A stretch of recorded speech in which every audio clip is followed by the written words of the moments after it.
It's all a scam. It's a made-up crisis. There's no crime here. The crime is you might pair Chardonnay with a red piece of meat. That's the crime. January 6th, Donald Trump said he definitely did not have the authority to call in the National Guard. Now, I guess things have changed. Tourists still come here. Okay. Do you think that all the militarization could scare away tourists a little bit? Take a look around you. I have a few clips for us to look at of the good liars in DC checking out how militarized it is and speaking to civilians to get the feel of what they think it's like on the ground. So if you can, take a moment, leave us a like on the video. It helps us out a ton and gives us a boost in the algorithm. And let's get right to the discussion. We are here in Washington, D.C., where just over 4.5 years ago, on January 6th, Donald Trump said he definitely did not have the authority to call in the National Guard. Now, I guess things have changed because there's just so much National Guard here. So I'm wondering if he might have been lying about that. Oh well. Trump's federal policing efforts in the district are growing. Hundreds of National Guard troops from West Virginia, Ohio, and South Carolina will be deployed here to D.C. It is hot as hell here in Washington, D.C. I have sweat dripping down my body, gathering around one of my nipples, I think. I've been living in D.C. since 1988. Riding my bike since I was a kid, literally. Nothing happens around here. How are you going to have these soldiers? They're tourists around here. Who's around? Who are they protecting? This is the point to me that should not be overlooked in all of this. Trump is caught in a lie that he should have to answer for. He either lied on January 6th or he's abusing his power knowingly now. He publicly said that he didn't call the National Guard while his MAGA dogs were breaking in the Capitol, beating cops and more because he didn't have jurisdiction. But now there seems to be no issue. What's the jurisdiction problem? It's something, again, he should be forced to answer for. It's also, again, totally unnecessary as crime is dropping in DC. They're nowhere near the top 10 most violent cities, but of course it's got to be blue cities and blue states, or, like blue areas in this instance, or else, the optics wouldn't look as good when he's test running his dictator thing. It's all a scam. It's a made-up crisis. There's no crime here. The crime is you might pair Chardonnay with a red piece of meat. That's the crime. They're in Georgetown. I mean, give me a break. Yeah. Ugh.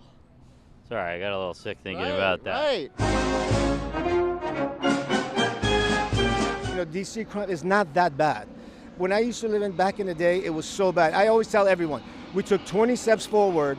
During COVID, we took a few steps back. We took 5 steps back, but at the end of the day, we're still 15 steps ahead. But let MAGA, who aren't from DC, tell you, because apparently they know better than crime data and the locals, that that's all fake news, right? And the random MAGA hillbillies are the truth. But let them tell you, and you can't walk 10 steps without witnessing a crime in DC. This is for every blue city, right? This is eerily similar to what we saw in LA, which really gives the game away as to how this is all for theater. People walking the streets with no acts of aggression happening. We have like Hassan Piker in LA. We had him doing 12-hour streams, walking side to side of these protests in LA with nothing happening, but ICE like tear gassing people, no massive amounts of crime. But like we did eventually see again, ICE escalating stuff with tear gas, rubber bullets. How long before this happens in DC with the National Guard or somewhere where a life ends up being lost, all for your political theater? What do you think about the National Guard, the ICE checkpoints, the police across the city right now?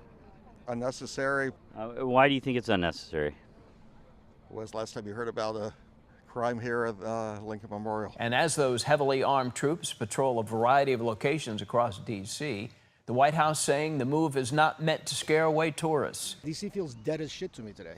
It's a Sunday. I mean, I know it's hot, it's super hot, but usually around here, so many people are not going to come here anymore. When there's ICE checkpoints and there's military walking, people are just like freaked out. Like, what, forget it. They're not going to come here.